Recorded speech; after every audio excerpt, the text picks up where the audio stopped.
Well, this is awesome. I'm sorry you guys are having to stand. We've got a couple ladies on the wall. If one of you gentlemen want to give up your seat, be a southern gentleman. So I'm Jeff Farr, and I'm an expert in residence for Robin and TMT. How many of you guys been in my session before? Yeah, third, fourth, something like that. So you guys know I'm kind of an energy guy. They told me I had to stand over here for the camera. That's going to drive me freaking crazy because I love to be all over the place, right? So I'm going to try to get through these. This is a two-part session. They didn't really say that, but we're going to do half of them now, and then we're going to do half of them in the next 45 minutes. So I'm going to try to go through these kind of fast, and then I'm going to try to have as much question and answer. My favorite stuff is Q&A, right? I don't want to just sit up here and talk to you all day long. But let's get started. So Robin has the why should you pay attention to what the hell I have to say. This is my slide. So I'm a 6-time CEO.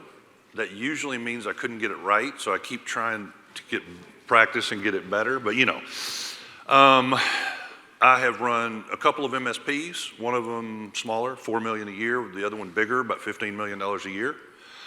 I've run an MSSP, I've run a CMMC practice. I currently own a cybersecurity and compliance firm.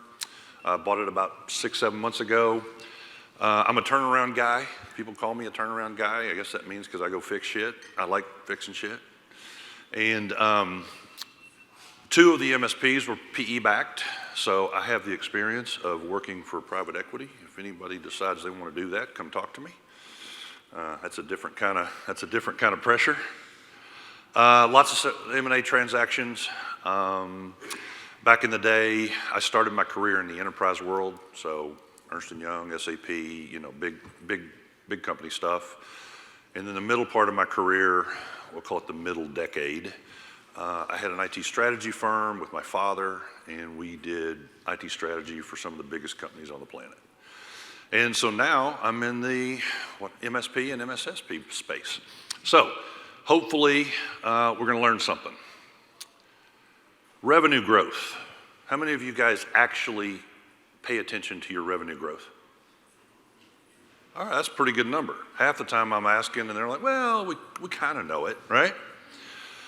So what you're going to see on these is I'm going to basically tell you how often I think you should report it, and what kind of revenue growth that you should be looking for, okay? Currently, industry average is up. Paul, what is it, 25% now, right about? 24, okay. And so, traditionally, we have not seen those numbers. After we came out of COVID, several things happened where the cyber, the cloud side started driving up revenue growth, right? So if you're not growing at 25% or better, you're not even keeping pace, okay? So if you see somebody who's growing, 40%, they are absolutely kicking ass, right? But I want you to set your mind to trying to hit 30%, okay? And by the way, if you hit 25%, you're going for 30, are you going to be unhappy? Probably not, right? One of the things that the Sharks talked about that I think that I see so many MSPs make a mistake. You're not freaking aggressive enough.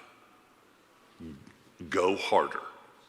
That's one of my constant messages. Okay, so if we say we're going to get to whatever the number is, and it's a stretch goal, and you don't get there, maybe you're just a little bit shy. Are you unhappy? No. Right? So it doesn't hurt to get aggressive. So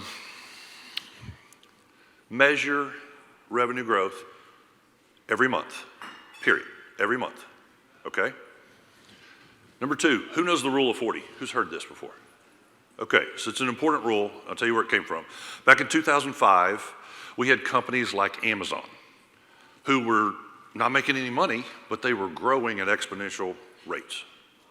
And people were pouring tons of money into them. And everybody's sitting around going, but they're not making any money. So specifically for SaaS providers, investors had to figure out how to value them, right? So what they did is they add your revenue growth and your EBITDA, your NOI, profit, whatever you want to call it, adjusted EBITDA, and that becomes your rule of 40. So, for example, if you're growing 20% and your EBITDA is 20%, you're a 40. Make sense? Sounds pretty simple, but it is. It's important. So, if somebody comes to me and they say, Jeff, we're not making any money right now. And I'm like, how much are you growing? They're going, we're growing, 42%. I'm like, fantastic. Maybe back off a little bit, save some of that, so you're not losing cash. But in general, you want to be hitting a 40. So 20% EBITDA, 20% growth, or 10% EBITDA, 30% growth. You guys following me? It's also it's a fairly simple thing, but it's, investors, if you're a 40 or better, you're attractive, period. Okay, now let's talk a little bit about this. So, deep trouble, if you're a 0, you're 10, you're what I call it distressed. And you guys can tell I like red, green, yellow a lot, right? You've already figured that part out? Okay, I'm a stoplight guy. So, historical average, historically, you're gonna see a lot of MSPs that are 10% profit and 10% growth. That's been in our industry a long time, right? Now, currently, it's higher. But I really want you, you're still an attractive MSP at 30, but you're not optimizing. When you get to be 40, 50, 60, 70, now you're kicking ass. Okay? Also, it matters whether your revenue growth is low, and you can see these examples here, right? So the first one here, this revenue growth of 0 and a net profit of 40%, that's a really, you got a lot of cash coming in, right? Making a lot of cash. But you're dying a slow death because you're not growing, right? And how much do you think the MSP business churns every year? Even if you're great. 5 minimum, but typically 10. You're going to lose 5 to 10% of your revenue every year, and you guys know what this is about. They got acquired. The bigger company already has an IT firm. You lose them, right? The dentist or the whatever, he decides he's time to retire. You're going to lose that client. So you're going to lose them even if you have great service. On the other end, there's kind of the whole, revenue growth of 40%, no profit. That's the Amazon example, right? And then somewhere in the middle, I like that really balanced 20% EBITDA, 20% growth. That's my favorite. Net profit. You guys know this one, right? How many of you guys actually really, really pay attention to net profit? Right? And is it throughout your business? Do you talk about it with your staff? Do you make decisions with this in mind? Okay? Super important. How many of you guys in here are less than 10% NOI or profit? That are willing to admit it. Okay, I like that, right? How many of you in here are what I'm going to call over 20%? Okay. How many of you are actually getting above 25%? Okay. Above 30? Okay. You're the 25s and the 30s. Take some of that money, put it into sales and marketing. You're not growing fast enough. Make sense? All of these levers tell you to do something. Okay? And by the way, it needs to be really good marketing that's effective. Don't just go throw it at marketing, right? By the way, this is the primary driver of enterprise value in our industry, right? MSPs are traded on multiples of revenue. Multiples of EBITDA. Cyber firms, they used to be traded on multiples of revenue. It's kind of changing now. Who's been in one of my sessions know the 50-30-20 rule? Okay, thank you for that. For those of you who do not know what the 50-30-20 rule, this is one of my Jeff Farr famous 50-30-20 rules that a CPA once told me was stupid, but that's okay. So basically for every dollar that comes in the door, so I want you to think about it, every dollar of revenue that comes in the door, you get 50 cents to pay your people, buy your products, basically COGS and direct labor. You get 30 cents for administrative costs, marketing, sales, your office, your vehicles, all that stuff, and 20% goes to profit. Who of you have read the book Profit First? Okay, this is when your grandmother used to say, pay yourself first when you get your paycheck, go put it in the savings account, right? Same concept. All this is grandmother telling you to do it for your business. Make a decision that what your EBITDA number is gonna be. By the way, somebody said, well, I wanna take 10% of that 20 and I wanna put it into growth.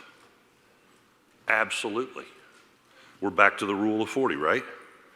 If you want to grow 30%, you want to run it at 10% EBITDA all day long. I love that. You guys still with me? Okay. And I mean, my staff, they know the 50, 30, 20 rule all day long.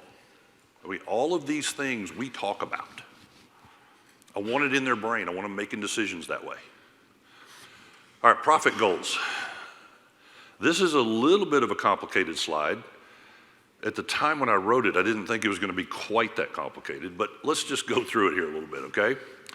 We just talked about the 50, 30, 20 rule. Do you see the one in the middle that says excellent? All right, so we can work our way both ways. Some people say, well, Jeff, tech, man, they need raises. Our tool costs are going up. I mean, we just keeping COGS and direct labor at 50 is just tough. Okay, fine, go to 55. But I still want you making 20% EBITDA, so where are you gonna get it? It can only come from one other place, right? So a 55, 25, 20 is still fine. I mean, that's a healthy business. And if you go the other way, you're gonna do 45. I mean, you really got some great prices and your guys are super efficient and you're just thumping along.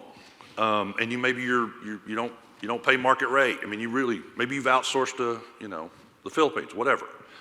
So 45, 30 with a 25, love that too. I'd still take some of it and put it back into marketing to grow. But if you start getting over an industry average where people are spending 60 cents of that dollar to provide services and products, and they're spending 32% on admin, marketing, and sales, then you're down to what we call the industry average, is 10% profit. Really a little bit lower than that. I mean, it's up now, but historically it's been 7, 8, sometimes gets up to 9. Now, I have other friends, I've got good buddies who run their business in the 30, 35% profit range, have been for years. The problem is they're not growing. Maybe they've got good pricing. They're usually paying low. A lot of times they actually have service problems. They don't realize it, okay? But they're underspending on sales, marketing, and admin. That business is fixable. At the bottom, it's kind of like, but when somebody has 40% EBITDA, I mean, Paul, what do we say? All we're gonna do is screw that up, right? We buy that business, right? Nobody can maintain that. Also, it's gonna be small. So there's positives and negatives to all of the mixes. But what I want you focused on is the green. Either excellent or great, maybe the goods. Okay, good? You guys with me? All right. Gross profit. How many of you guys actually know your gross profit, both for service and for product? For sure, or is it a guess? Right, okay, that's good. Super important, right? What's your number one cost in your business? Payroll, people, right? Techs, right? So people will ask me, what should my margins be? So what I typically like to see is I like to see 70% GP on services. A simple way to do that, take your costs of your labor and triple it. Okay? Just when I'm thinking about pricing something, if I've got an average cost of $40 an hour, I have to get at least $120 for that hour. Does that make sense? Okay. On product, how many of you are still selling product at 20%? Okay, stop it. Okay. Now, Microsoft can't do much about it, right? I mean, what are you going to do? There's a couple of vendors you don't have much leverage. But what I'm going to tell you is if you're not getting 25, 30%, I think 28's minimum to me. I want 30% on product. And if I've got something like Microsoft Office 365, I put something on top of it. I put an admin fee, something, so I can get that up. Because if you're selling at 20%, you're losing money. If you go look at the procurement process and all of the cycles and the invoicing and you do it all, you're losing money. Okay? So the other thing is when Cisco bought whatever they bought to made an umbrella. Somebody remind me, not DNS Filter, the other one, huh? Yeah. What, tripled the price, doubled the price? I don't remember. First thing I did is go find another product, right? Shop your vendors. Now, they don't like to hear that, but that's money out of your pocket. So anyway, there are people, I know plenty of people who get 80% on their services and they take 50% on their product and they end up with a total overall gross profit of 60%. How many of you actually model your agreements? Truly model your agreements. So you got a client come in, it's going to be 15 users, it's going to be 3 servers, it's going to be 2 locations. You start putting your whole stack in there and you literally blow it out. Good. I do not sell a deal that I don't know exactly what my profit's going to be. And then I go hold my team accountable and find out why we're not doing it. So let's say you're not doing it. Let's say you're not hitting it. Are my guys being inefficient? Right? Did we not scope it correctly? Why are we burning hours? What's happening? Maybe it's old equipment. They've got a lot of tickets coming in that we didn't expect. Whatever it is. This right here is the key to getting your NOI numbers correct. You got to start breaking it down. How are we doing on time? Where am I? Good? How much time do I have left? We're going pretty fast. That's good. All right, recurring revenue. I get this question a lot. So if you're less than 50% recurring, something's wrong. Now we were doing that 10, 15 years ago. How many of you guys are still 50-50? Okay. And so we're going to talk about that. I want to see at least 70% recurring. I really, really like to see it higher. I like it to be closer to 80, 85. Now, you'll get lots of people that will argue that. They'll say, look, if you're not doing at least 20% in projects or you're not doing at least 30% in projects, okay, you have to make up your own mind. But the reality is, I have never found us to be great at pricing projects. Ever.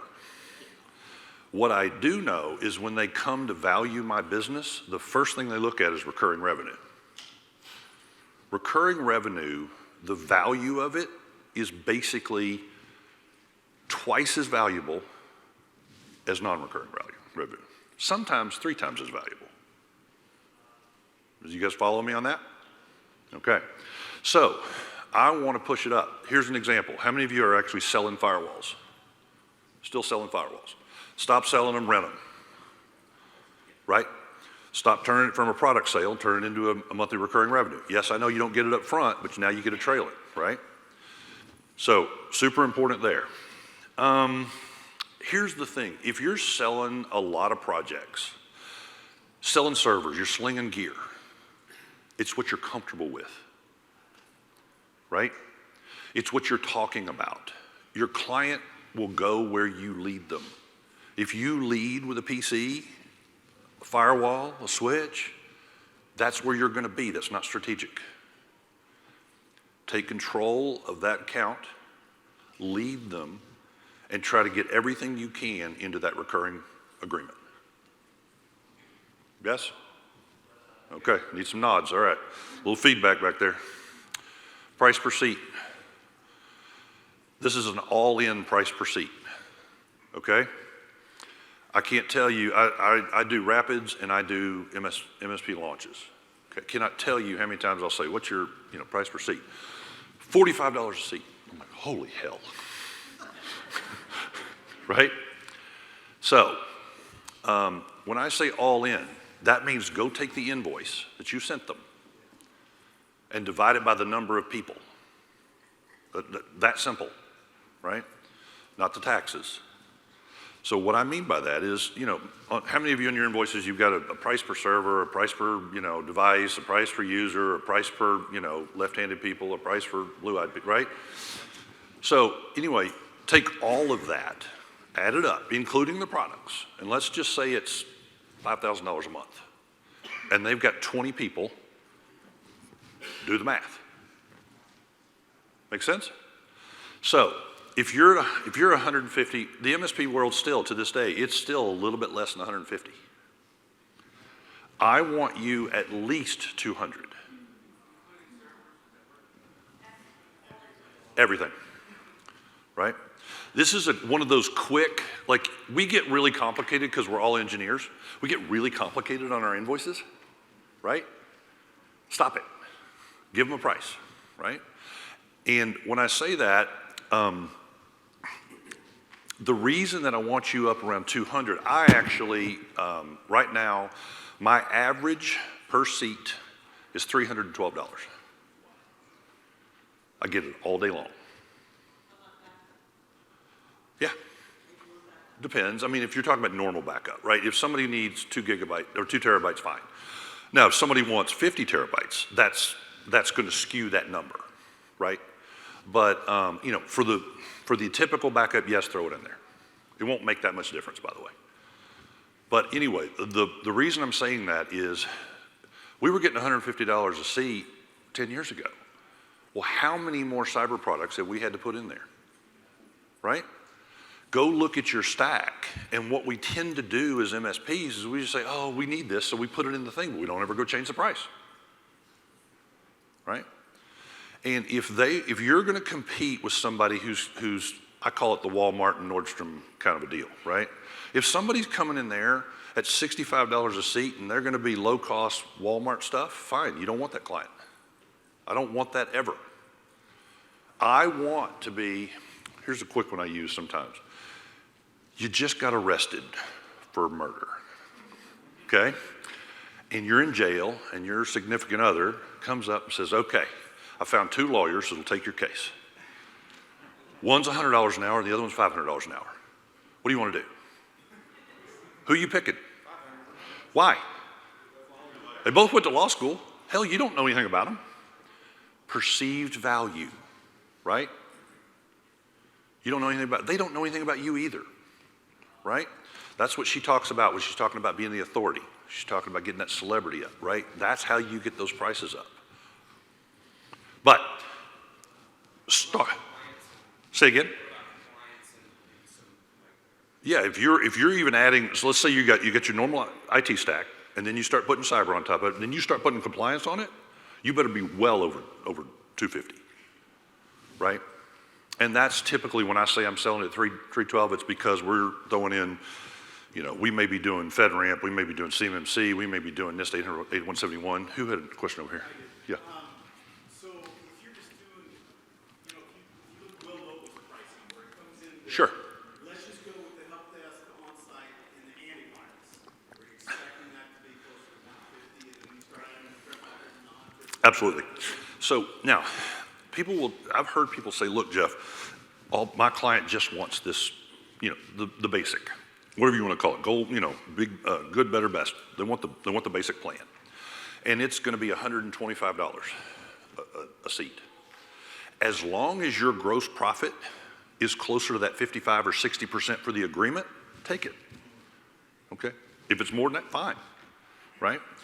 But I've got a slide here in a minute that will show you the difference in valuation based on price. Yes, sir. To clarify, this is a metric you're reporting on, like all users, all MRR divided by your users. That's what you're reporting on. You're not talking about specific seat price. So yes, I'm talking about per client, not for your whole base. So client ABC has 20 users and spending $5,000 a month. I don't think it's working. Oh, there, it's working. Yeah. Does that make sense? Yeah, okay. I mean, that makes sense. Okay. All right, I got one here, and one, I'll come back to you. I'm sorry. What you got? Yeah, what about like software licensing like Microsoft 365 is like zero margin? Right. So once again, if it goes in there, then you're going to have to make it up somewhere else. Because in the end, it all comes back to that net profit number, which goes back to the gross profit number, and you got to get it somewhere. And basically, Microsoft is too big for us to do much about. So you got to absorb it, find it somewhere else. So this price, all the user pricing is just like for the courses or whatever, then we add like firewalls as a service, hardware as a service, stuff like that on top of the base price. No, sorry. So what I'm basically saying is, I want you to go look at your agreements. Pick your top client. Go look at that agreement and find out how much you're paying. Go over and see how many actual employees they have and do the math and just see where you come in. This is not how to price. This is, am I healthy on my agreement? You guys with me? Okay, I got some. I keep missing you, buddy. Sorry.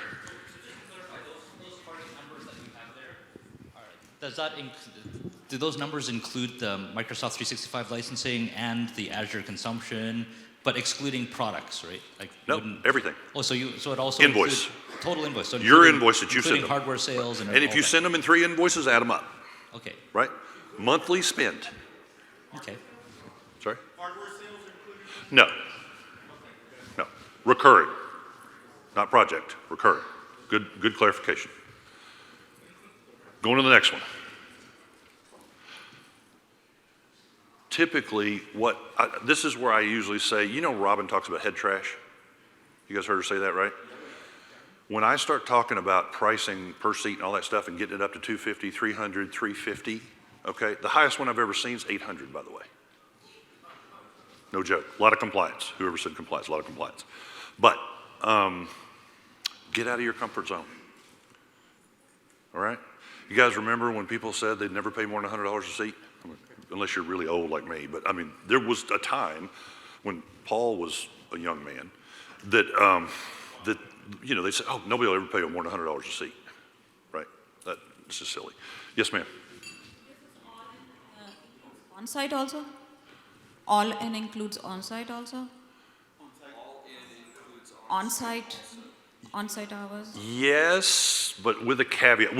That's such a niche deal. Let's talk about it afterwards. Okay? All right, power of pricing. This is the slide I was talking about. Sergey, are you in here? All right, so Sergey paid me one of the highest compliments. We're doing a coaching one-on-one, and I said, Sergey, do you remember that slide? And he turns his camera, and he's got it on his wall right by his face. He goes, I look at it every morning, Jeff. Okay? How many clients do you need to be a $10 million revenue business? Somebody give me a number. 1,000? 500? I hear that all the time. It's always somewhere between 500 and 1,000. Guess what? You need 150 clients. I'm going to prove it to you. This is all the same thing for 150 customers with an average of 25 users. Each line is that way. The first one is $22 per seat. Let's say you're selling VoIP, right? You're still getting 20%. And the value of that business is a 4X, so it's an $800,000 valuation. Let's say we're going to skip we're going to go up to $111 a seat. So we're selling them MSP light. I mean, just the base package, right? Still 150 customers, 25 users. But now I'm doing $5 million in revenue, and my valuation is $6 million. Move it down, go to the 178, which I think there's a lot of people who should be able to do that. Now you're doing $8 million in revenue, and your business is worth 14. But if you can pop that thing to 225, now you're doing $10 million in revenue, and your valuation's $24 million. The bigger you get, the more valuable you are. Bigger multiples. So same 150 customers, Still 25 users each. And all you did, instead of selling them a t-shirt, you went and got a nicer polo, and you went and got your bedazzle machine, and you started bedazzling that damn thing. You put some sequins on it, and you fancy that thing up, and you start selling it for more money. Okay? I'm not saying go sell the same stuff you're selling right now at $100 or $125. I'm saying get your stack really, really attractive. You following me? And when I'm talking about stack, I'm talking about the whole thing. MDR, XDR, DNS filtering, spam, sandboxing, zero trust, privileged access management. I'm talking about get a freaking stack. Okay? So, this slide, if you take one slide out of here, that's the most important one you take. Because how many of you, you felt a little pit in your stomach when I said those numbers? What I want you to get your price per seat up to. How many of them, that's a little fear? Right? By the way, I actually had somebody do this. I mean, there's a caveat here. Don't do this. He literally types out an email and says, we're raising our prices, and he sends it to all his clients. Believe it or not, he didn't lose any out of that, but that's not what I'm talking about. What I am talking about, that was me. That was you. Yeah. That was right, it was you. I totally forgot, it was him. I knew you looked familiar. But here's the deal. What I want you to do is, at renewal time, okay, at renewal time, that way you spread out your risk over a year. You go and you start adjusting this so that it's a 1 to 2 year time frame that you raise these rates, but through the whole time, and then your growth rate's going to look fantastic too, by the way, right? So, or you could do it his way. And by the way, how did it work out? We didn't lose a single client. Not one. Went from 35 to 92. He went from $35 a user to 92. Now I realize 35 is low, but that's triple. How many of you think you could go triple your price on your clients and not lose any?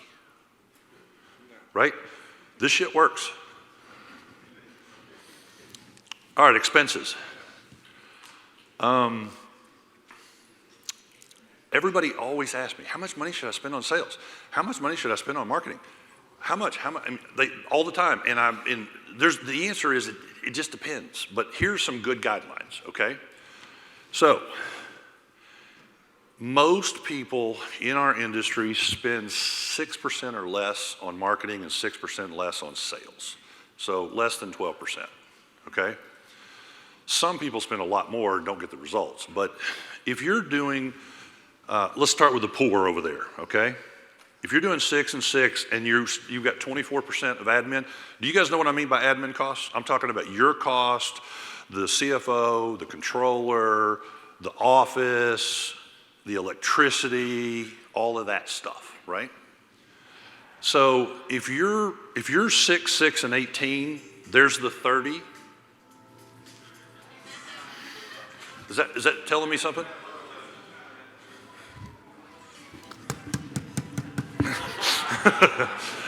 So I'll talk louder.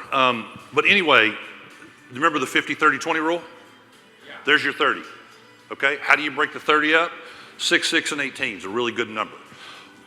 If you want to go 6, 6, and 16 and get a couple extra points, on EBITDA, that's good too. That's great. But most people end up spending, 6, 6, and 24. But you guys get the point, right? Stoba, what are you doing? You're killing me. Okay. By the way, I get this question a lot too. You're talking about like, I go sign up for Robin Robbins and then it's going to, no. I'm assuming that it's built. Building anything costs more than to run it, right? When you built your house, it was expensive. It doesn't take that much money to maintain it. This is if you're maintaining. But if you don't have a sales and marketing function, you're going to have to invest. Follow me? Because, by the way, Robin thinks this is all wrong. Like she wants 10%, 12% on marketing alone. Yes? If you are building sales, what would you have to do? Double. I'd double it. Paul?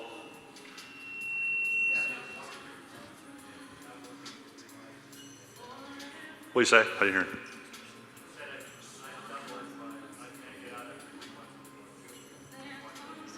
Yep. All right, good. Can I just confirm this is percent of the revenue? Sorry. I just want to confirm this is percent of the revenue or percent of the profits? Revenue. Okay, thank you. You bet. Good question, by the way. The way I do, by the way, I was supposed to have 10. I think I've got 12. So I had an 8A and an 8B because I can't stay in the row. 10 minutes. Thank you. We have a card lady over there, and she's doing a fantastic job. All right. So, how do I do customer sat? I use in QBRs or TBRs or SBRs or whatever the hell you call your business reviews. Okay. When you're talking to the owner or you're talking to an executive, I use Net Promoter. Anybody in here familiar with Net Promoter Score? Okay. The reason I do is the only thing that really matters is if they will refer you, they are a promoter of your business. Okay? I use a ticketing system like Smileback or Crewwho or something like that for everyday tickets that deal with the users. And that's more of a feedback mechanism so that the minute something comes in, I go fix it. But those users aren't the ones who are going to renew the contract. They have a little bit of input, but not a lot. So that's why I like Net Promoter for that. If you don't know Net Promoter, I'm not going to go into it. Research it. For example, the positive score is 100, the negative score is a negative 100. That's the scale. Somebody like Apple is 70. They're literally off the charts. Somebody like Tiffany Gifts, they're in that 70, 68, 70 range. Most companies are closer to 0. Okay? So I would like for you to be looking at getting to a 40. Maybe you can bump it up to 50, 60. If you're really, really doing great and you can get yourself to a 70, you're kicking ass. Okay? When somebody talks to me about CSAT and they say, you know, we're 90% green, I'm like, you got service problems. And they think that's really good. It's not. I think 95, you got to be at 95 or better. I really want you sitting at that 98 mark. You're never going to get to 100 over time. But if you're at 85 on your CSAT, you are absolutely have service problems and you are losing customers. Guarantee it, 100%. Okay, thank you. And you know, by the way, if you're at a 70 on QBRs, you're getting referrals. They're sending people to you. You don't even have to ask. But I would ask. Customer retention. How many of you actually measure customer retention? I want you to do it accurately.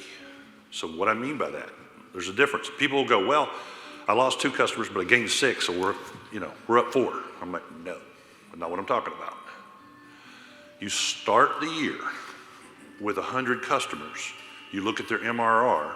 You go to the end of that year and you look at those exact same customers and how much of that MRR did you retain? That tells you where your service really is.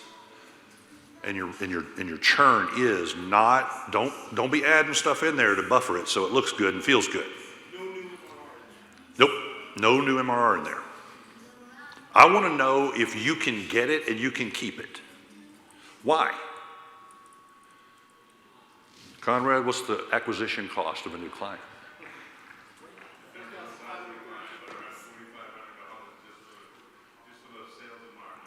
That's right. Huh? Yeah. Yes, we know what Adams is, that's for sure. But here's the reality. It's a hell of a lot easier to keep a client than it is to go find new ones in the MSP space, right? And in cyber and other places a little easier. Yes, sir. What about if you upgrade clients during the year, or is what you're doing more with the partial charge? So that one's always the tricky one, like, you're upselling them and things like that. I don't include it. The reason is I want to know if I can how much I can hang on to. That's a different metric. I think it's valuable, but it's not the metric I'm talking about here. Okay? I want to know how good we are, and I want brutal honesty about how good we are in keeping our clients. I got 5 minutes, guys. By the way, part 2 of this is in 15 minutes after this, okay? So hopefully you guys will come back and I'll do all the questions you want for as long as you want. Employee satisfaction. How many of you guys do an employee satisfaction survey? Okay, I do mine quarterly. It's 10 questions. I do it on a 5-star rating. I expect us to be 4.5 or better. By the way, when I took over one of the MSPs, I went in, our overall score was 1.8. My very first day, sir. Just a quick question, is that done anonymously or do you have the name of each? Great question. I personally, yeah, I do not do anonymous, and I'll tell you why. Because I don't have a punitive culture in my organization. I want that feedback. If they're telling me and they're griping and they're whatever, I want to know what it's about. Now, if somebody is a 3 or below, I go meet with them personally and say, how do I fix this? In all the years, I've only let one guy go because he had 6 quarters in a row that he ranked us as 0, and he basically said he hated the place.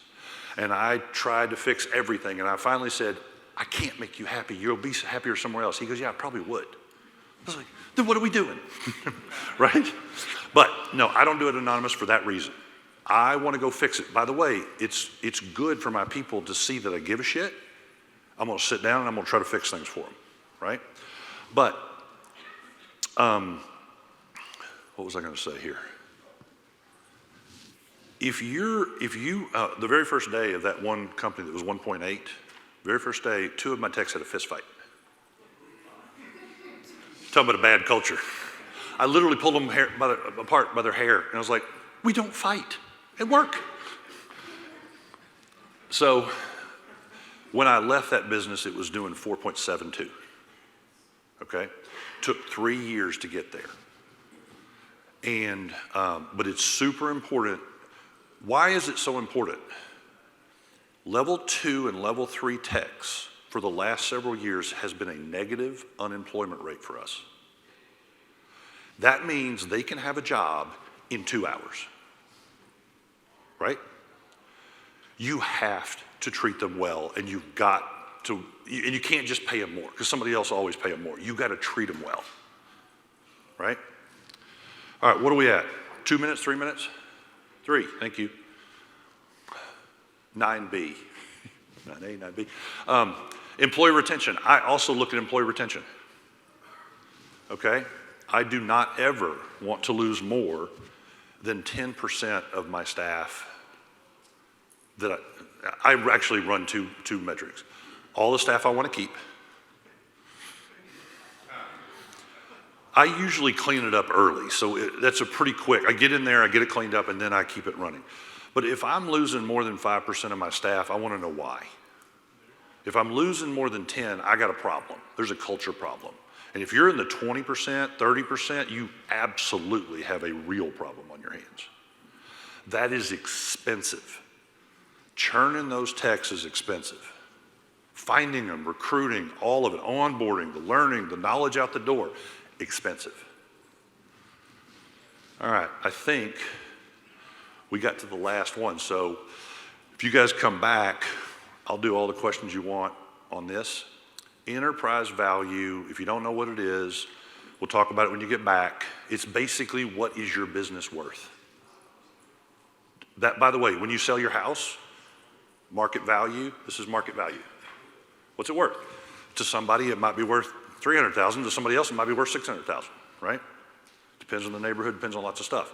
So it's the same thing with your business, but we'll go through this. All right, you guys, let's take a quick break, and then we'll be back in here in 15 minutes. All right, we got some more people coming on in. We have a conundrum. You guys want to hear my conundrum? All right, I got too many people still talking. All right, y'all all focus up. Here we go. All right, we got a conundrum. They had this as the same session twice, but it was supposed to be a 2-parter. So, how many of you were in the last session? Raise your hand, please. The vast majority of you. Okay, that's really good, because that's what I was anticipating.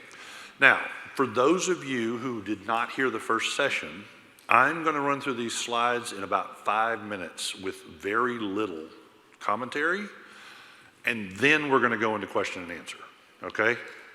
Mostly because the whole room was here for the slides. And that's just, next time we'll figure it out, but I don't know how to fix it other than do that. So it doesn't bother me if, you're like, hey, I'm out of here. All right, by the way, that last slide, for those, you heard it before, why listen to me? Apparently I know what I'm doing.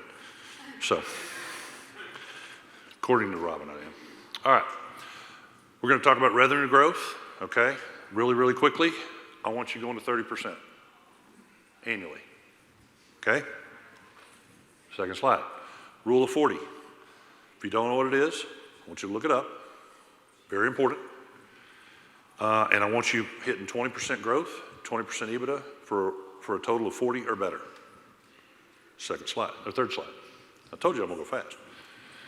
Net profit,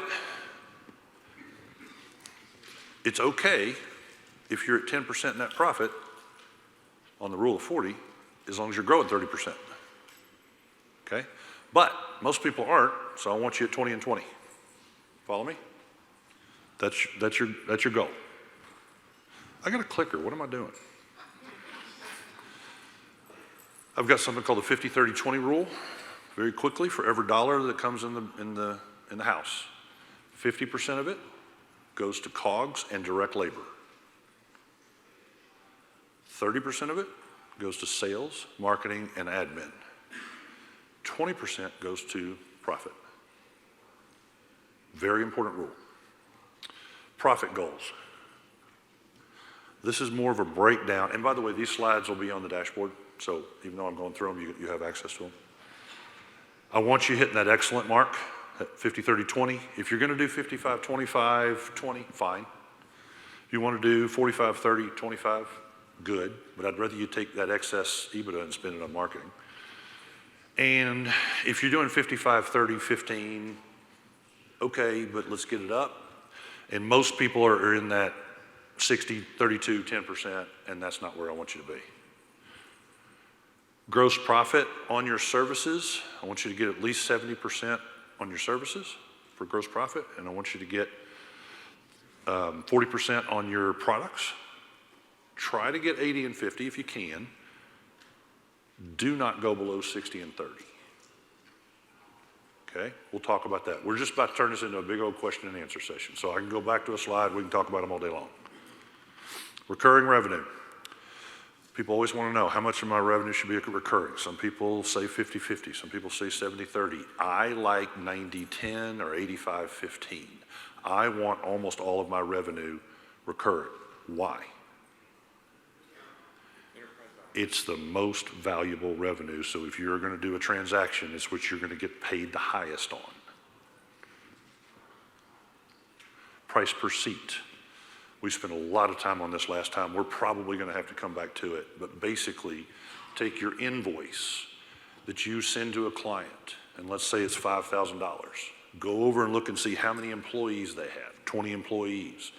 Do the division, that's the all-in per seat price. Okay? I want you shooting for 200 or higher. That's not a pricing model, it's a check and balance of how you're doing on your agreements. We'll come back to that. Power of pricing. If any of you have seen my slides, this is a great one, but I'm not going to go through this, it takes too much time. We can come back to it if we get in Q&A. And all these will be on the dashboard. Expenses, I like to see 6% in marketing, 6% in sales, and about 18% for admin. That's how you get your 30, 50, 30, 20 rule, okay? If you want to mix it up a little bit, but still get to your 30%, that's fine. But we'll spend more time on this. Customer sat, for QBRs, SBRs, TBRs, I like net promoter score because you're dealing with the executive. When it comes to day-to-day interactions, tickets, things like that, I like, a red, green, yellow, like Smileback or Crewhoo or whatever. Customer retention, I really, really want you to try to get to 95%. Customer retention, we're going to spend a little bit of time on it, but I'm not talking about additive. I'm talking about start at the beginning of the year, figure out how much MRR, 12 months later, how much of that MRR is still there. You don't get to add more in the bucket. You can only lose. I want to really know how your service is. It's a great metric for this. Employee satisfaction, measure your employee satisfaction. I do it on a 5-star system. There's lots of ways to do this. I don't really care what system you use, just use one. Employee retention. I don't personally like losing more than 10% of my people. Caveat, I've already cleaned it up. And I really don't want to lose more than 5%. If you're losing more than 10, you're certainly losing more than 20, you have a real problem. But if you're losing more than 10, it's hurting you more than you think. Enterprise value. So we left off last time here, so I'm going to go through this slide more, okay? Enterprise value is the market value of your business. If you sell your home and you put it on the listing, that's what you're asking for it, right? Same thing with your business. People say, oh, I want $10 million for my business. And somebody comes back with a valuation and say, well, it's worth 3, right? So there are things that I use enterprise value. By the way, I calculate my enterprise value every month. Every month. I do an estimate. Why? Here's why.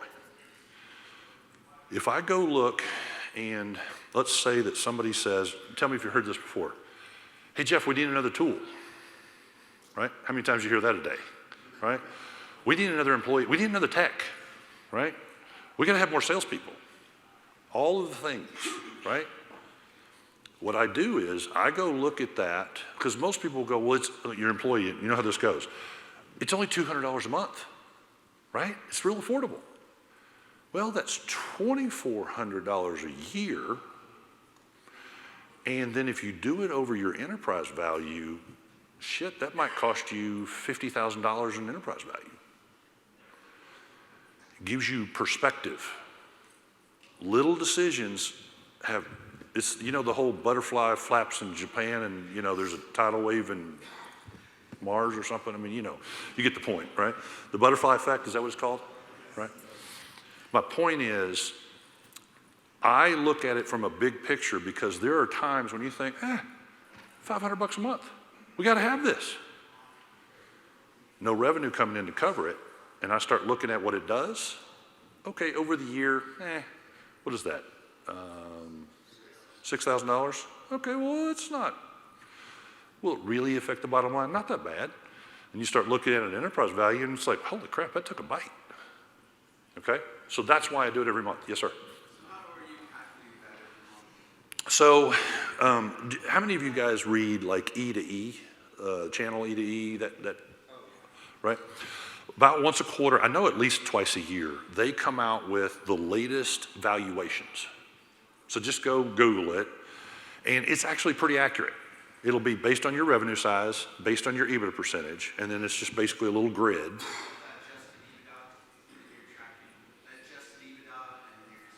Right, right, that's right. And so, you know, it doesn't take into effect growth. It's basically revenue. When you're getting value to either be bought or you're buying somebody, the very first question is, what's your revenue, right? Because if you're $1 million, you're a lot less valuable than if you're $10 million or 20 or 50, right? Because there's a lot less resources and you don't have as big a reach and there's all kinds of reasons why. But revenue matters. The next thing that really matters is your EBITDA number, because MSPs are traded on multiples of EBITDA. That is how you get your valuation. So those are two big components, but the other big component is, are you growing, right? If you're not growing and you got 10% EBITDA and you're $2 million, I mean, it's not a bad business, but I got to do something with that. The investors, private equity firms, all those guys, they are going to want significant return on that investment. That growth won't cut it, right? You got to do a lot of things to that business. So anyway, I think I went down a rabbit hole there.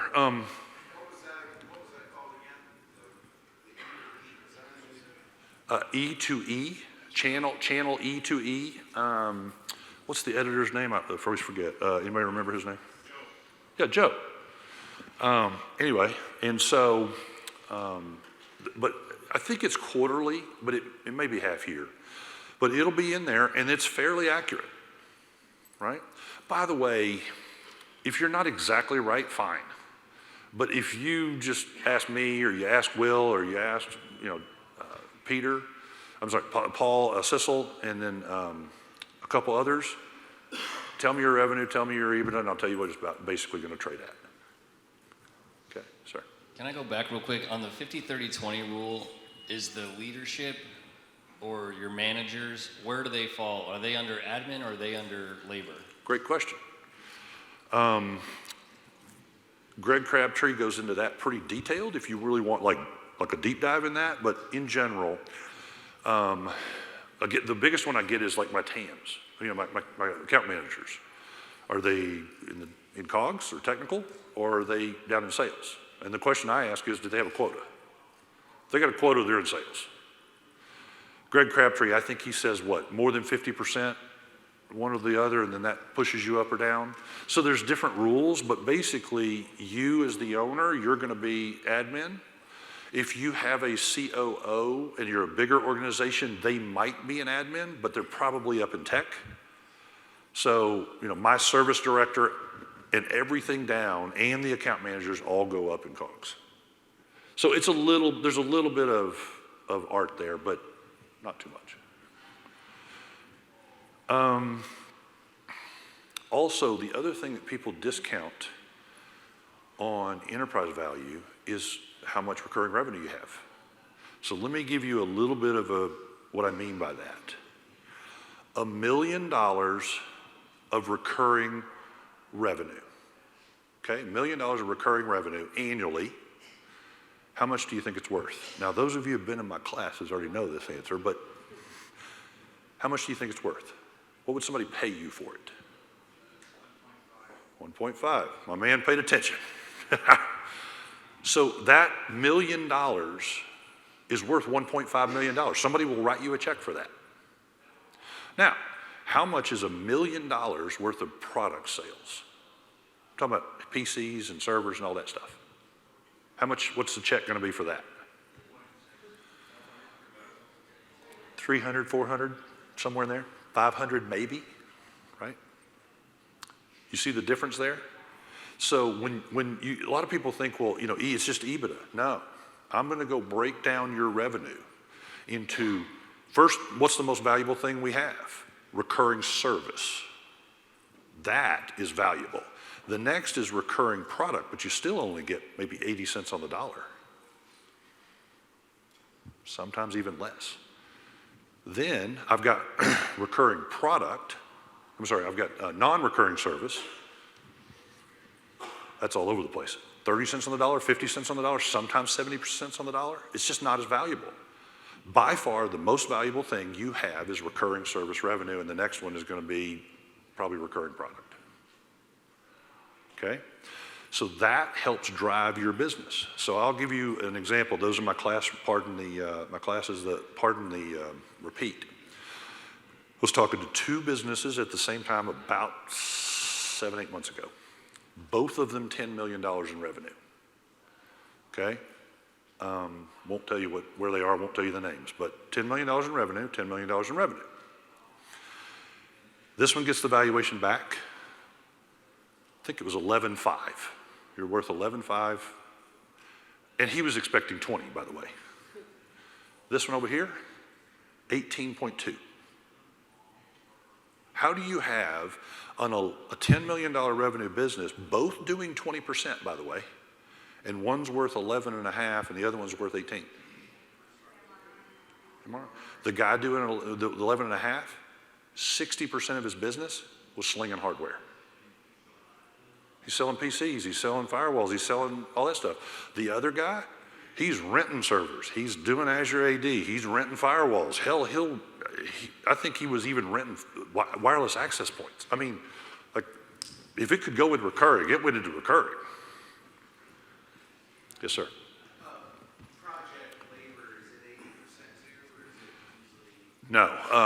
Yes and no. So that gets, here, there's a gray area there, and I'll tell you what it is.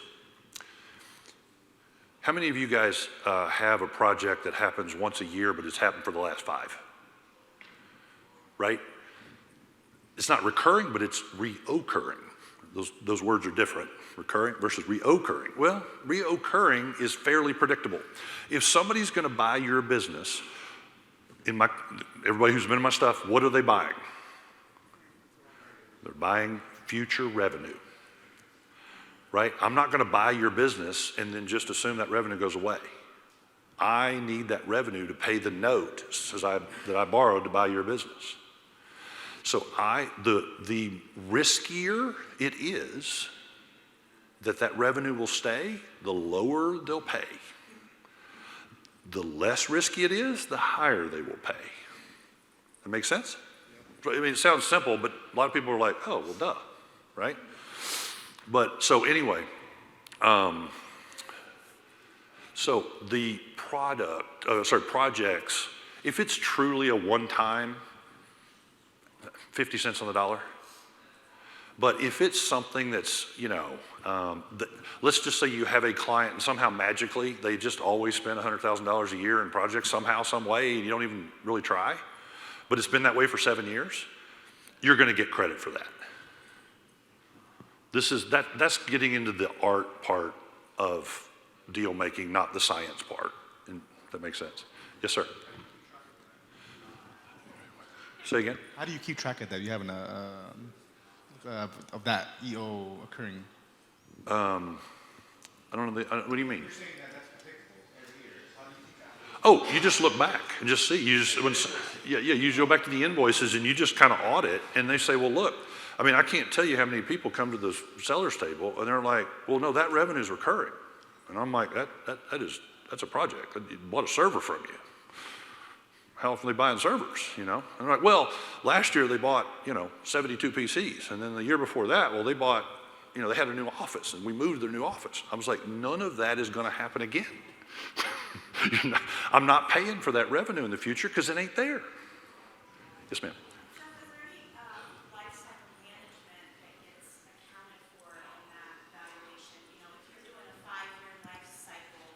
On equipment, and you can predict that that's happening and that's written into your agreement? Great question. Most of the time when you're getting valued, they're looking backwards 12 months, trailing 12, rolling 12. There's a bunch of names for it, right? I don't remember. There's another one even for it. But that's typically what you're valued on. Some people will do a weighted over 3 years, right? The last year's a little bit more important than the second year and a little more important than the least important, the third, 3 years ago.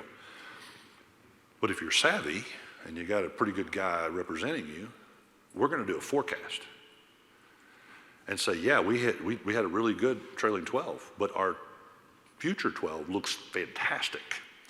They're willing to pay up, and some of it will be because, look, I already know these things are going to happen. We've got all this planned. Well, you're going to look a lot better to a buyer, immediately. Most businesses, not just MSPs, most businesses, they barely know what the hell they're doing about today and can kind of tell you what happened yesterday, and they have no freaking clue what's going to happen in the future. Yes, sir.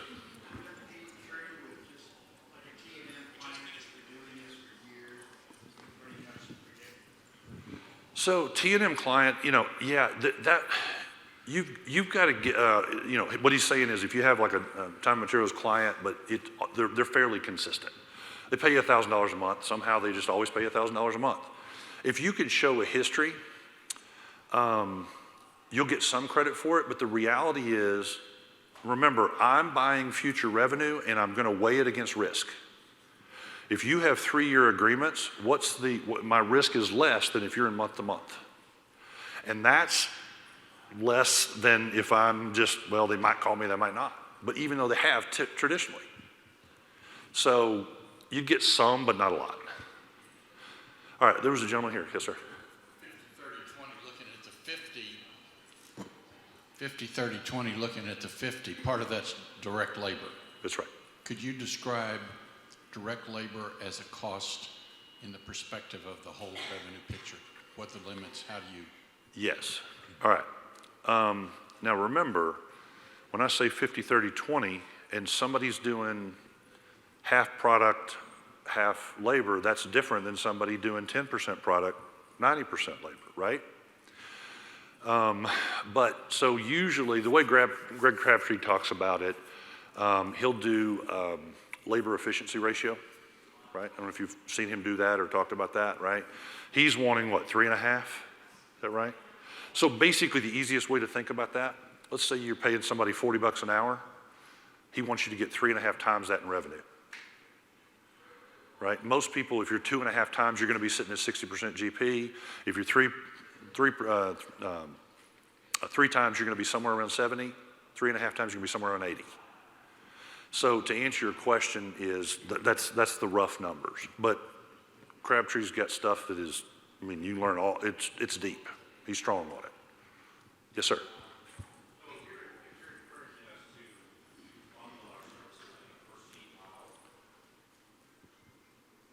Let me be sure I don't know that I am. Let me be sure I'm being clear about that. Remember that per seat. Let's go back. I'm going the wrong way. Where is it? Here? This is not a pricing model.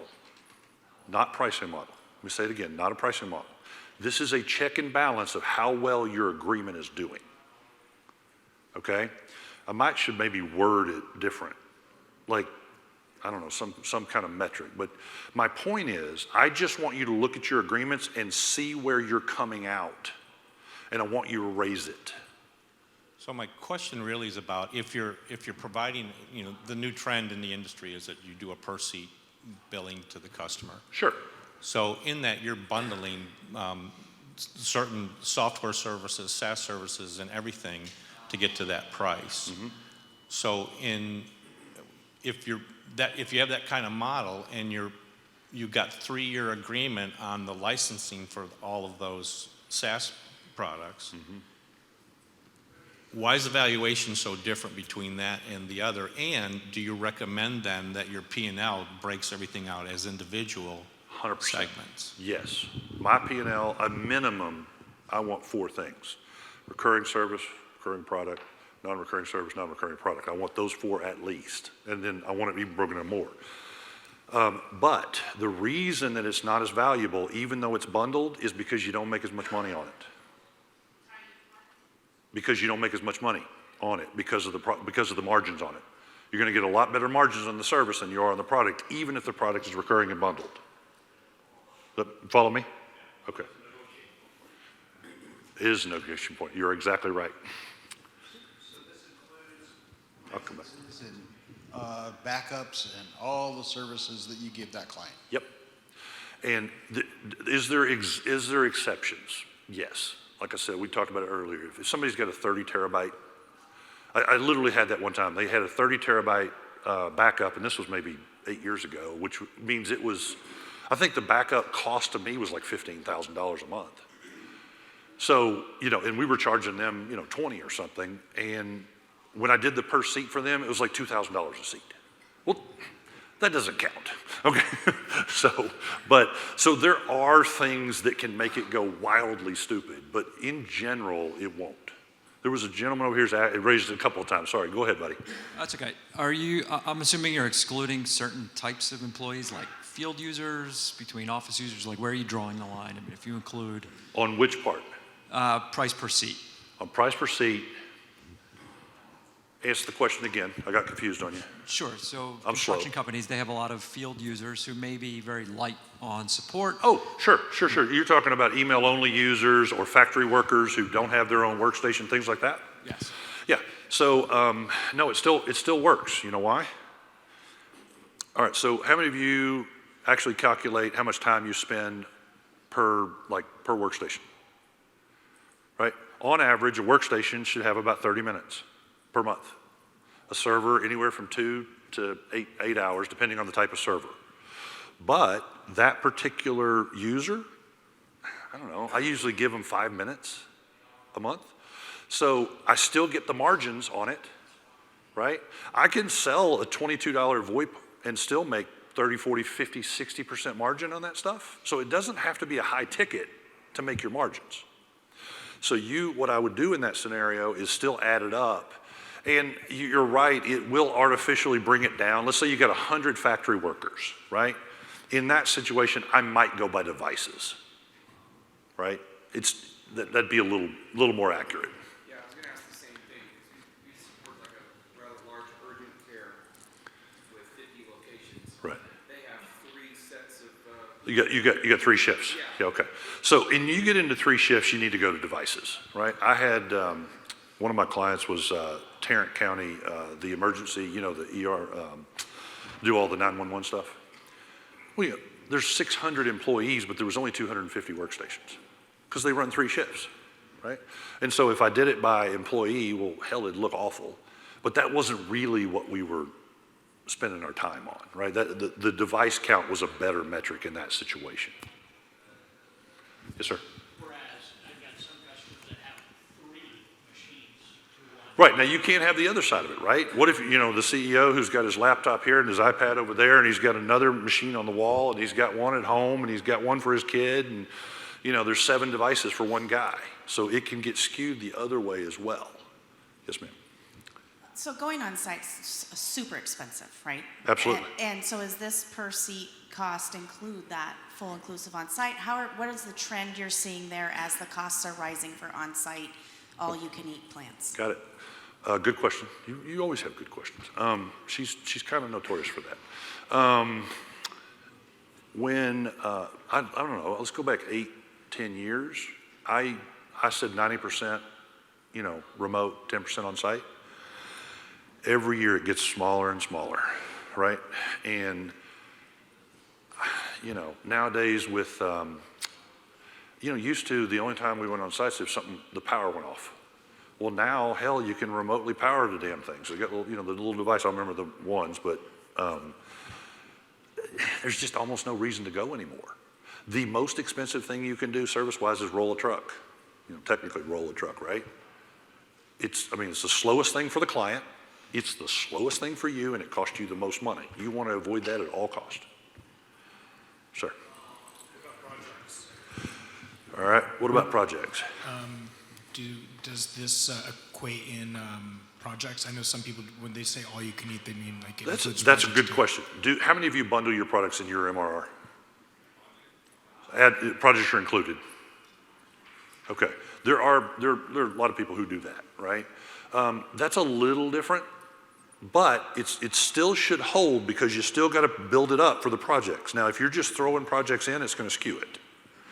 But the reality is, like let's say I've got somebody in there $8,000 a month and they want projects included, it's probably going to be $11,000 a month, right? And so I've still adjusted for it, but it is going to skew it some.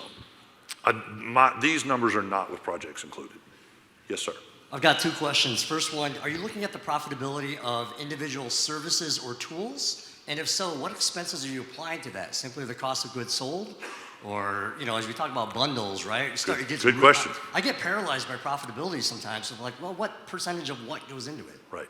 All right, so I personally, because I'm like you guys, I'm an engineer, I calculate the shit out of everything, right? I look at, Crewwho versus Smileback. I'll look at DNS filter against Umbrella. Do all that stuff, right? But if you're getting into that kind of weeds and it's not making any kind of real difference, if you're doing that and saving $500, stop it, right? So I start working at the top level. Is my net profit good? Is my overall service and product good? If those are in line or better, I leave it alone. I only drill down because I'm looking for the exceptions. Does that make sense? Yeah, it does. And then the second question, there seems to be a tension between you want 3-year contracts, but you want the ability to add tools or raise pricing.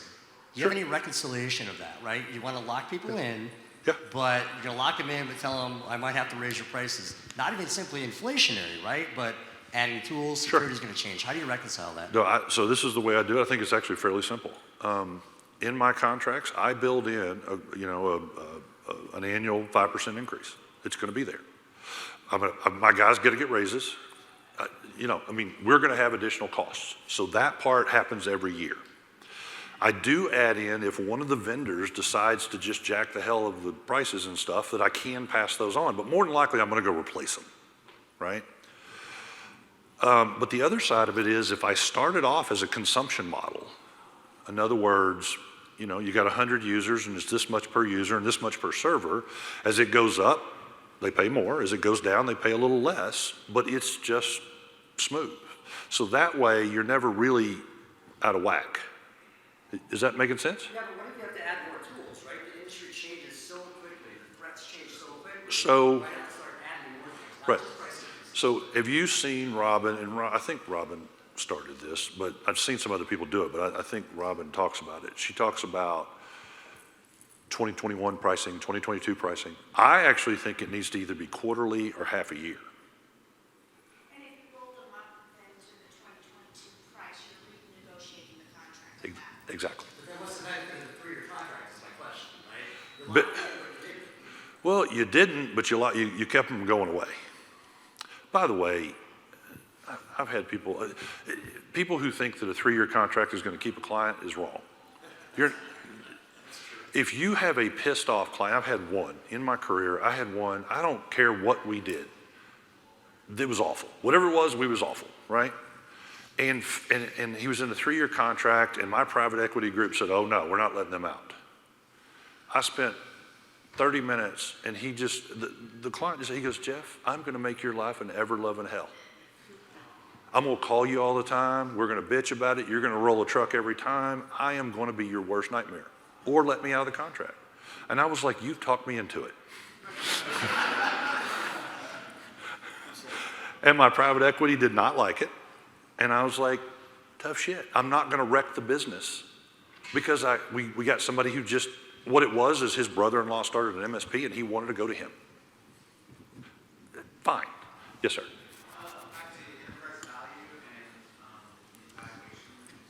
Uh-huh. Where do you take in, because I mean, you have your adjusted EBITDA, you have your multiple, where do you take into consideration, retained, how much cash you have in the bank versus, how much collections you have and liabilities and things like that? So that you talk about the offsets balance that sheet or the value. cash flow? Yeah, that offsets the value of the enterprise. So don't confuse them, all right? They have their purposes, their places, right? Every month I run a cash flow. Every month I look at my balance sheet, and every month I look at my P&L. Your P&L is telling you how fast the car's going, okay? Your balance sheet tells you how much the car is worth. And, if you want to buy and sell it, that's different, right? And maybe it's a really expensive car, maybe it's not an expensive car. That's different. But I want you paying attention. The day in and day out, the P&L tells you how that car is performing. Does that make sense? Yeah. Okay. We got more? You guys can't be questioned out. There is no way. Because I'm up here slinging the info. All right. Sorry. Yes, sir. I missed the first slide. Could you roll back that so I can snap it? First slide? First slide was growth. Sure. All right. Somebody give me the biggest problem in your business right now. I don't care what it is. Give me the biggest problem in your business. Say it again. I didn't hear it. Growth? No growth. Okay. That's why you're here, right? Candidly, in our industry, there is nobody like Robin. There's nobody who has her track record. Now, some people will do a program and it won't work out, or they'll do this, and thank you, ma'am. And the reality is, most of the time, they're not executing. They're doing parts of it, but they're half-assing or they're ignoring the other parts of it, right? So what I'll tell you is, The people who take the program seriously, the vast majority, and I mean the vast majority of them, see big returns on that. That's where the growth comes. Now, the next thing is, I usually hear is, okay, I don't have enough money to make that happen. I don't have the investment to make. And by the way, building a great sales program, building a great marketing program, just like building a great service organization requires investment. Okay? Now, they'll let you pay it out over time. They'll do creative things. But remember, building those functions, you have to look at those as investing in your business. Make solid, good investments so that they will start to pay off. And then you're going to want to invest more because they're working, right?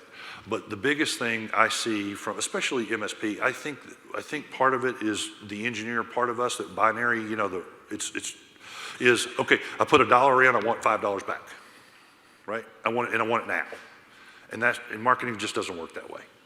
You've got to build it, you've got to nurture it, you've got to feed that child, you've got to grow that child, you've got to discipline that child, you've got to give them all the tools, and you let that grow.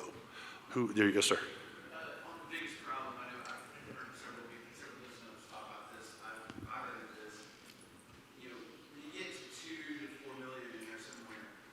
The valley of death. A lot of us run into our service or a portion of our organization cannot handle the revenue of closing. Yep. And it pulls us back. So, when I met Robin, by the way, I only met Robin 7 or 8 months ago, right? Paul Sissel introduced us. She was looking for, you know what she said? She goes, I need a guy. Sometimes when we put in marketing, it overruns operations. I need somebody who can help them fix operations. He goes, call Jeff Farr. That's how we met. All right, so it's very common that people turn on that spigot and then it runs over operations. But let's go back to the fundamental problem that happens, not just MSPs, all businesses, between 2 and 4 million. When you get to 2 million, you can muscle everything. You can go to every sale, every upset customer, you can go see them. You can take care of every client, every employee who's, been in a car wreck or whatever. You get to 3 million, it's getting real hard, like you're working your ass off to do it. At 3 million, you have to have a team. You got to have a management, a leadership team. That's why so many people get stuck, because they know their trade, their craft, right? What's the business book that talks about the 3 functions? E-Myth, right? So you know how to do something. Maybe I'm decent at selling, right? But then all of a sudden, I've got to grow a team and I've got to manage, and I'm no longer in my comfort zone, right? One of the things that really helped me is I came from enterprise. I grew up in big consulting, and I learned all that stuff early. And then when I went into the MSP world, I'm just like, well, debits and credits and blah, blah, blah. And they're like, what the hell are you talking about? Because they didn't go to school for business. They didn't even go to school for sales. So they had to learn that stuff. So the $3 million getting stuck on not having a leadership team, which by the way, 5 minutes? Yes, sir. Which by the way, then what was the original question? I went off on a fucking rabbit trail. I don't know what the hell I'm talking about anymore. Operations gets overrun by sales. Operations gets overrun. So when you start to build that team, you put in a strong leader. They actually know what they're doing. They're going to build out processes and so forth, and then you can actually onboard them and actually have some success. But most of them are doing customized onboarding, right? They fly in by the seat of their pants. It's not a bona fide checklist. Those processes most of the time are manual, right? There's nothing automated in it. So, you turn an onboarding into a 4 to 8 to 12 week ordeal. You can do 1 a month or every other month. You've got to build the ability to onboard 2 a month. Here's another metric for you. The very best MSPs in a location. So I'm not talking about somebody who has 10 locations. I'm talking about somebody who's in Dallas, somebody who's in Houston. The very best ones who win the awards every year sell 24 deals. Sometimes it's 25, sometimes 26, sometimes 28, but it's basically 2 deals a month. So the best MSPs, the very best, sell 2 deals a month. So if you want to get there, you've got to build the ability to onboard to a month. Now, if you get to having 3 a month, you've got a really good problem. Like, you'll adjust, I promise, right? You'll figure it out because there'll be a lot of money there. So, and that's another thing I get. You know, you guys remember me talking about the slides. How many does it get? How many do you have to get to 10 million? Everybody always wants to say 500, 1,000, whatever. And I'm basically showing you only need 150 customers. The other thing we do in sales and marketing is we psych ourselves out. Oh my God, I've got to get 10,000 leads and I've got to get this massive thing. No, I need you to go find 1 client a month at first and then get to 1.5 and then get to 2. And when you're doing 2 clients a month, it'll be everything you ever, I mean, that business will flourish, make you so much damn money, be uber valuable when you go sell. So don't look at this like you've got to solve the world's problems. This year, just go find 6 clients, then get to 12, and then get to 18, and then get to 24.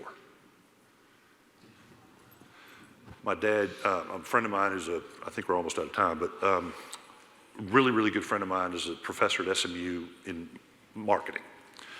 When I first started doing a marketing plan, he said, Jeff, you were trying to hunt ducks with a grenade. He goes, I need you to narrow your focus. I'm literally lobbing bombs, just seeing what I can kill, right? He goes, that's the least efficient, most expensive way to market. I want you to shoot with a rifle. And if you listen to what she talks about, get your target market, get your, all that she talks about is getting it down so you can execute. Get that list super tight. I think we're out of time, right? 2 minutes. All right, well, get 2 more minutes. You guys give me a little bit of feedback here. Good stuff? Fantastic. All right. Oh, thank you. As you guys, if you, I'm on the thing, you can schedule time with me and book little 30-minute times. It's on the deal. I have a true passion for what you guys do. I love helping you guys. Do not afraid to come up to me and ask for help. Don't afraid to schedule time. I love talking about this shit. All right? Blessings.